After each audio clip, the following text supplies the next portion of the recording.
Hello dear students, welcome to the YouTube school. तो जैसा कि पिछली वीडियो में हम लोगों ने डिस्कस कर लिया था कि जो भी रैशनल नंबर्स होते हैं वो किस तरीके से होते हैं, कैसे उन्हें रिप्रेजेंट किया जाता है। अगर किसी दो नंबर के बीच में रैशनल नंबर्स निकालने हैं तो कितने रैशनल नंबर्स हम निकाल सकते हैं, कैसे उन्हें निकाल सकते हैं, ये सारे प्रोसेस के बारे में हम लोगों ने पिछली वीडियो में कवर कर लिया। ठीक है, इस वीडियो का पर्टिकुलर टॉपिक जो हम डिस्कस करने वाले हैं वो है irrational numbers. We are going to talk about irrational numbers. Sir, हमने तो सारे नंबर कवर कर लिए लेकिन अभी भी कोई नंबर बच गए हैं क्या? यस बेटा, सारे नंबर्स कवर करने के बाद still we have some number left. अभी भी कुछ ऐसे नंबर्स हैं जिनके बारे में हमने बात नहीं की है। कुछ नंबर्स ऐसे भी होते हैं जैसे कि मैंने बताया कि रैशनल नंबर का कंडीशन क्या होता है कि नंबर जो होना चाहिए वो पी बाई क्यू के फॉर्म में होना चाहिए। ठीक है, और पी और क्यू क्या होना चाहिए? इंटीजर्स होना चाहिए। यस और नो? इंटीजर्स, हाँ। और q is not equal to, ये कंडीशन होनी चाहिए। लेकिन कुछ नंबर्स हमारे पास ऐसे भी होते हैं जो कि नेचुरल नंबर्स भी नहीं होते, होल नंबर्स भी नहीं होते, इंटीजर्स भी नहीं होते और रैशनल नंबर भी नहीं होते। Those numbers are called irrational numbers. ऐसे बहुत सारे नंबर्स हैं जो कि p और q के फॉर्म में नहीं होते हैं, भले p और q इंटीजर्स ही क्यों ना हो। ठीक है, और q जीरो की वैल्यू हो ना हो। ऐसे बहुत सारे नंबर्स हैं, जैसा कि अगर मैं एग्जांपल बताऊँ आपको, √2, √3, √5, √7, ये सारे नंबर्स प्राइम नंबर्स हैं। अगर आप एक चीज़ देखेंगे इसे, √11 प्राइम नंबर्स क्या होते हैं? नंबर्स ऐसे नंबर्स होते हैं जो सिर्फ सेल्फ डिवाइडेड होते हैं। पाई मतलब या तो वो 1 से डिवाइड होंगे या तो वो खुद से ही डिवाइड होंगे, नहीं और दूसरे किसी नंबर से भी डिवाइड नहीं होते। ऐसे नंबर्स को हम प्राइम नंबर्स बोलते हैं। ठीक है, तो यहाँ पर अगर आप देखेंगे तो √2 जो है वो नंबर लाइन पे हम कहीं भी मेंशन नहीं कर पाते। हालांकि √2 की वैल्यू 1.732 होती है, लेकिन इसका कोई डायरेक्ट फॉर्मूला नहीं है ना हमारे पास। कुछ ऐसा है कि एक्सप्रेशन जैसे 1/2 हमने लिख दिया 0.5 के लिए, इस तरीके से हम लिख सकते हैं। लेकिन √2 को हम या √3 को, √5 को इस तरीके से रिप्रेजेंट नहीं कर सकते। तो कुछ नंबर्स अभी भी हमारे पास रह जाते हैं, उन्हें हम कहते हैं इर्रेशनल नंबर्स। समझ आई बात आपको? बहुत ही आसान सी बात थी ये। इर्रेशनल नंबर्स होंगे किस टाइप के नंबर्स?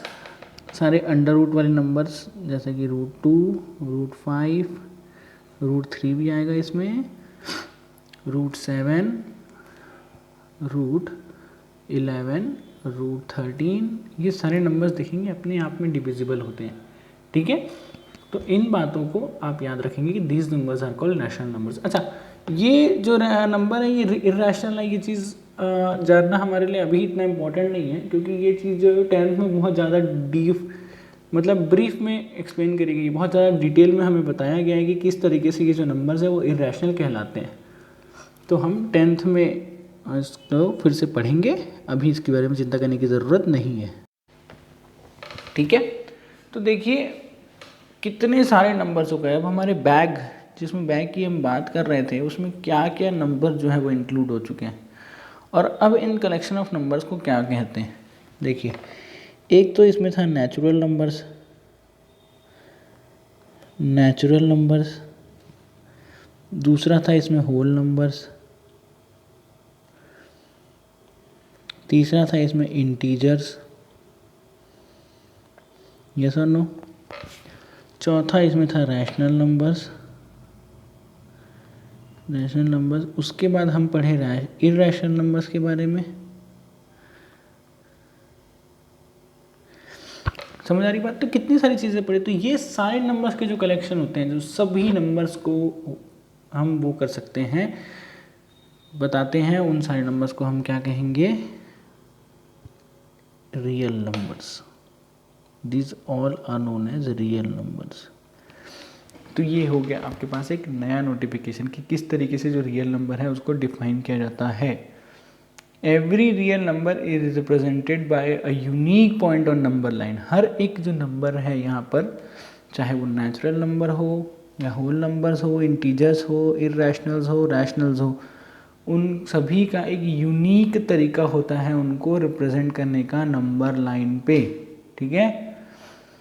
तो इसीलिए वो नंबर जो होता है, इसीलिए हम सारे नंबर्स को रियल नंबर्स भी कहते हैं। समझ आ रही है बात? बहुत ही आसान सी बात है, कोई बहुत बड़ी बात नहीं है ये, आपको बस अभी याद रखना है, बाकी कोई इतनी बड़ी दिक्कत नहीं है। एक क्वेश्चन यहाँ पर आपको बनता है कि अगर हमें कहा जाए कि √2 को किस तरीके से लोकेट किया जा सकता है नंबर लाइन पर, तो ये हम बहुत अच्छे से बता सकते हैं अभी, ठीक है। उसके लिए क्या करना पड़ेगा? उसके लिए सबसे पहले एक स्ट्रेट लाइन खींचनी पड़ेगी। ये हमने एक स्ट्रेट लाइन यहाँ पर खींच ली, ठीक है, हो गई ये स्ट्रेट लाइन, ठीक है। सेंटर पे आता है इसके 0, उसके बाद यहाँ पर आता है इसका -1, ठीक है, सॉरी यहाँ पर आएगा +1, ठीक है, ये आएगा -1। और हम क्या करेंगे, सेम एक पॉइंट की हाइट में हम एक पॉइंट भी एज्यूम कर लेंगे, ठीक है, यहाँ पर एक पॉइंट में एज्यूम कर लेंगे जिसकी हाइट कितनी होगी, ये हो जाएगी हमारी हाइट 1, इसकी कितनी लेंथ होगी 1 सेंटीमीटर मान लेते हैं हम लोग लगभग। तो ये जो डिस्टेंस है जो कि यहाँ 0 से लेकर इस A और B लाइन तक जा रहा है, तो what is the distance from 0 to B? ये डिस्टेंस है वो होता है, ग्रेट साइंटिस्ट पाइथागोरस ने ये चीज़ डिस्कवर करी थी with the help of Pythagoras theorem, most widely known as Pythagoras theorem. बहुत ही इंपॉर्टेंट थ्योरम है जो कि आपको पूरी लाइफ काम आने वाला है, पूरी लाइफ, चाहे आप स्टडी फील्ड में रहो या ना रहो, आपको पूरी लाइफ हर जगह के ऊपर काम आने वाला, चाहे आप कंप्यूटर वाले हों, चाहे आप कोई भी फील्ड में हो, आपको पाइथागोरस थ्योरम काम आएगा ही आएगा हमेशा, ठीक है। तो देखिए इसकी लेंथ निकालने का क्या होता है, फॉर्मूला होता है जिसको हम क्या कहते हैं, इसे हम हाइपोटेनस की स्थिति कहते हैं, हाइपोटेनस। तो मैंने अभी HY लिख दिया है जिसका फॉर्मूला होता है √ऑफ बेस का स्क्वायर प्लस हाइट का स्क्वायर, ठीक है। तो बेस कितना है भाई, ये देखिए ये ट्रायंगल दिख रहा है आपको OAB, you can see the triangle OAB, यहाँ पर देख सकते हैं आप लोग, हाईलाइट करके दिखाना पड़ेगा आप लोग को। ये देखिए ये बन गया ना ट्रायंगल, यहाँ पर दिख रहा है अभी ट्रायंगल। तो ट्रायंगल OAB में जो बेस होगा वो कितना होगा भाई, 1 होगा, √ऑफ, एक मिनट,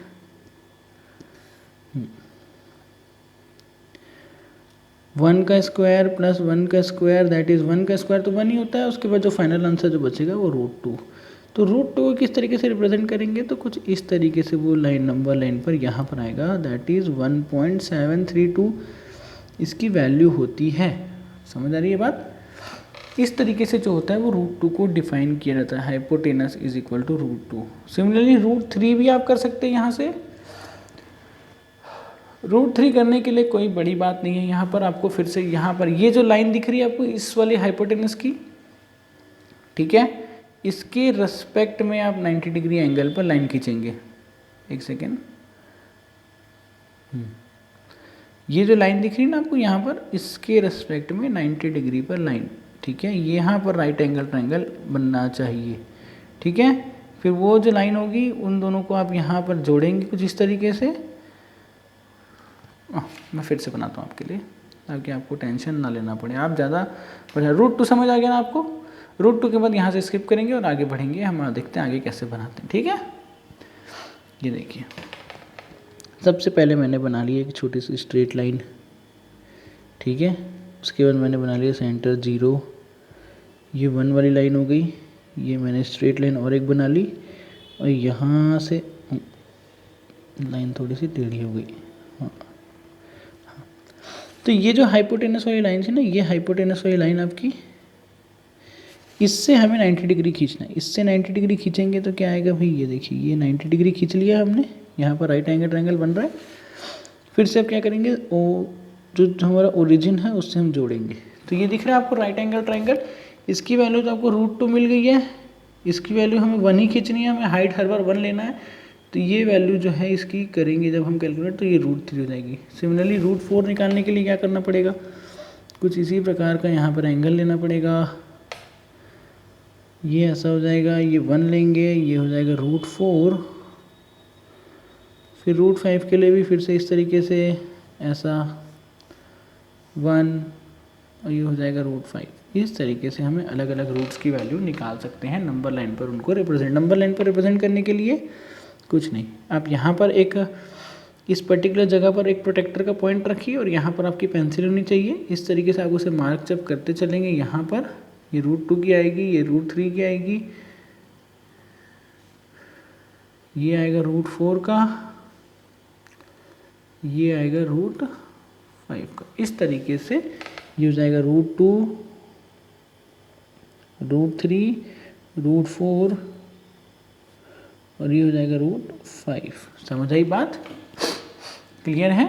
हाँ, यहाँ से ये चीज़ें यहाँ पर समझ आती है। अगर अभी भी कोई डाउट आता है बेटा आपको, तो कोई डरने की बात नहीं है, आपको बिल्कुल टेंशन लेने की ज़रूरत नहीं है। हम आपको फिर से पूरी बात समझा देंगे अगर आपको समझ नहीं आई है तो।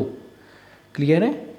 तो यहाँ पर हुई वाली बात ख़त्म। अब हम स्टार्ट करते हैं अपना एक्सरसाइज 1.2। ठीक है? ठीक है बच्चों, तो यहाँ पर आपको समझ आ गई बात की जो है रूट्स को किस तरीके से नंबर लाइन पे रिप्रेजेंट करते हैं। रूट वाले नंबर को, √2 को, √3 को, √5 को। सिमिलरली इस तरीके से सारे नंबर्स को हम रूट के फॉर्म में जो होता है वो लिखा हुआ रहता है, उसको हम नंबर लाइन पे रिप्रेजेंट कर सकते हैं। अगर फिर भी अगर आपको कोई डाउट है तो कोई भी डरने की बात नहीं है, आप फिर से बताएंगे तो मैं एक शॉर्ट वीडियो आपके लिए फिर से बना दूंगा यूट्यूब में।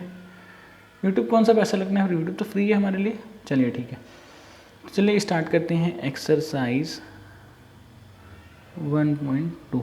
ठीक है, क्या दिया एक्सरसाइज 1.2 पे? Every irrational number is real, state whether the statement following statements are true और फॉल्स। फिर से ट्रू और फॉल्स का क्वेश्चन है, ट्रू और फॉल्स बताना है हम लोगों को, जिसमें पहला है every irrational number is a real number. Every irrational number is real number. ये ट्रू है कि फॉल्स है बच्चों? आप बताइए मेरे प्यारे प्यारे बच्चों। अगर आप ये बताएंगे मुझे तो मुझे बहुत ही अच्छा लगेगा। आप अगर वीडियो को फॉलो करते चल रहे हैं तो आपको बिल्कुल पता चल जाएगा सर ये ट्रू स्टेटमेंट है, इसमें कोई बात नहीं है। मैंने आपको बताया कि रियल नंबर बताया था एक ऐसा रियल नंबर्स, और उसके अंदर मैंने टेबल बताई थी आपको कौन कौन से नंबर्स आते हैं। नेचुरल नंबर्स आते हैं, उसमें होल नंबर्स आते हैं, इंटीजर्स, जेड इंटीजर्स आता है, इररेशनल नंबर आते हैं और रैशनल नंबर आते हैं और इररेशनल भी आते हैं। तो रियल नंबर्स में सारी कैटेगरी डिवाइडेड होती है पहले से, तो हमें बिल्कुल चिंता करने की ज़रूरत नहीं है। जितने भी नंबर होंगे सारे के सारे इरियल नंबर्स के अंदर इंक्लूड होंगे। ठीक है, चलिए next question, question number 2। Every point on the number line is in the form of √m where m is a natural number. Every point on the number line, ये पॉसिबल है क्या? क्या बोल रहा है क्वेश्चन? देखिए आप बुक खोल के देखिए। अगर एवरी पॉइंट, एक second, every point on the number line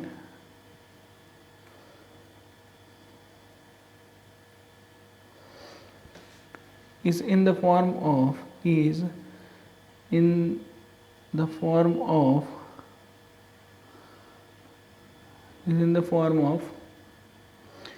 √m where m is natural numbers।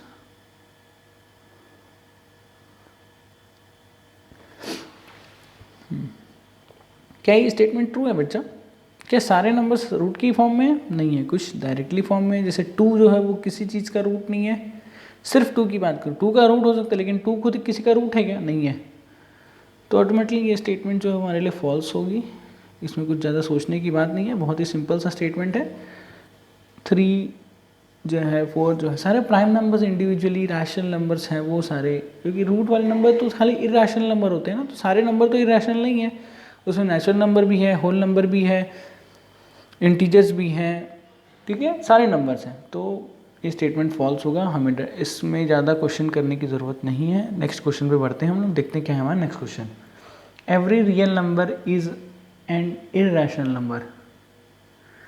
ये चीज़ अगेन फिर से वही रिपीटेड क्वेश्चन है ये, तो ये कोई मतलब खास क्वेश्चन नहीं है इतना।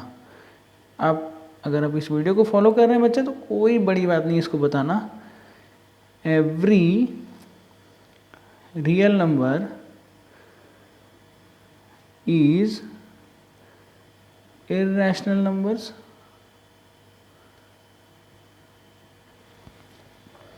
Every real number is an irrational numbers. ये स्टेटमेंट ट्रू है या फॉल्स बताइए। क्या रियल नंबर सिर्फ इर्रेशनल नंबर्स है? नहीं, रियल नंबर्स नेचुरल नंबर्स भी हैं, होल नंबर्स भी हैं, इंटीजर्स भी हैं, रैशनल्स भी हैं, इर्रेशनल्स भी हैं। ठीक है, तो ये स्टेटमेंट फॉल्स। तो इसमें कुछ एक्स्ट्रा वो करने की ज़रूरत नहीं है। अगर आप वीडियो फॉलो करते हुए चल रहे हैं तो मेरे ख्याल से आपको ज़्यादा प्रॉब्लम नहीं होनी चाहिए। इसी के साथ मैं बढ़ता हूँ अपने नेक्स्ट क्वेश्चन की तरफ। नेक्स्ट क्वेश्चन दिया है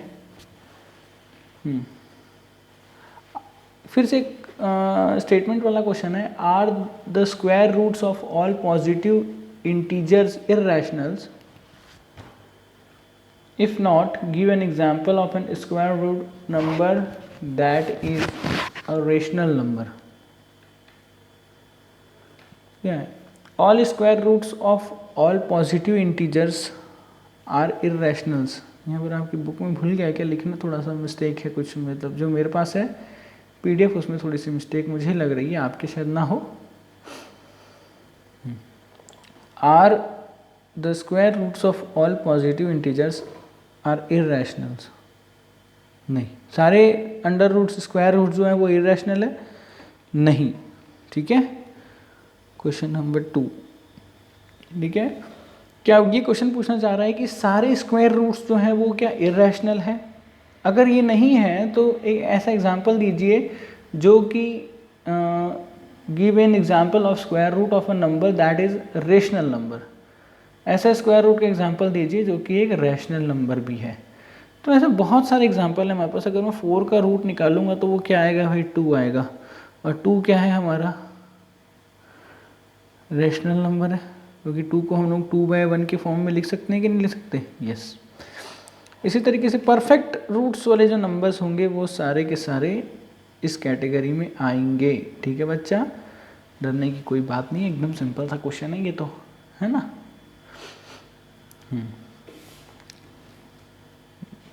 थर्ड क्वेश्चन की तरफ बढ़ते हैं हम लोग, देखते हैं क्या होता है थर्ड क्वेश्चन की तरफ बढ़ने से। ठीक है,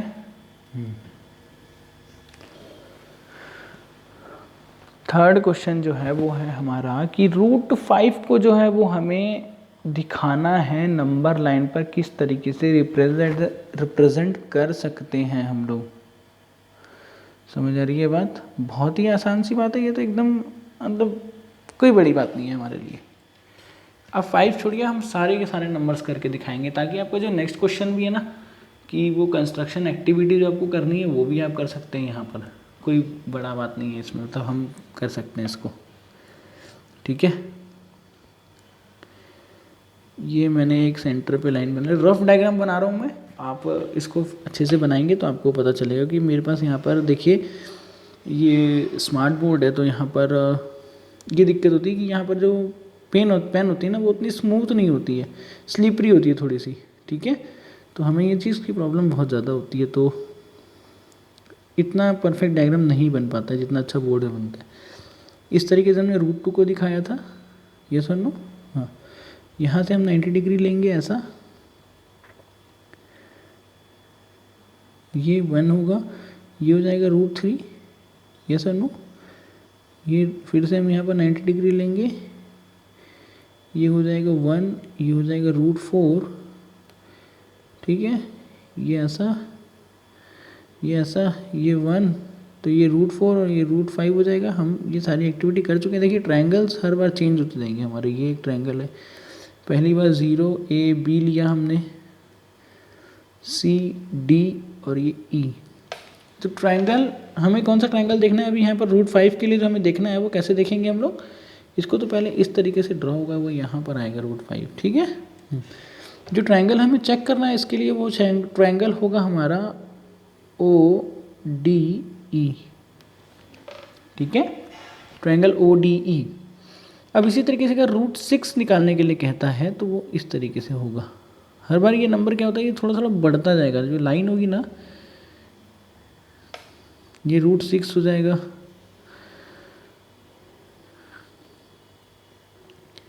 ठीक है, ये √7 हो जाएगा। थोड़ी सी मिस्टेक, चलिए ठीक है। कुछ इस तरीके से ये √8 हो जाएगा।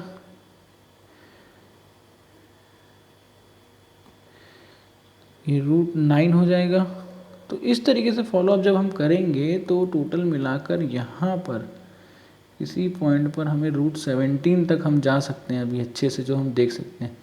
ठीक है, तो इसका एक छोटा सा फोटो होगा, वो मैं आपको प्रोवाइड करने की कोशिश करूँगा कि किस तरीके से ये जो डायग्राम है वो बनाया गया है। अगर आप फोटो देखेंगे तो आपको बिल्कुल वो डायग्राम समझ आ जाएगा कि किस तरीके से इसे बनाया गया है। ठीक है,